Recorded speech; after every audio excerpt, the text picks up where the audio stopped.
ভালো তো লাগে না কারো খোদার বিধান, ভালো তো লাগে না কারো কানে শুনতে কোরআন। সিরাতে না কাপুরে কোরআন রাখুরে, দিন যায় মাস যায় দেখুন তা খুলে, তাই তো ফিরিল না কারো ঈমান।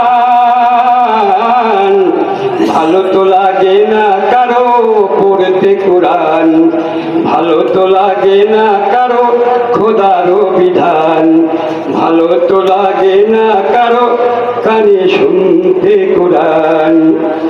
গান বাজনা হলে পারে পুলিশ পাহারা যায়, কোরআনে তাফসীর মাহফিল করতে গেলে 144 ধারা জারি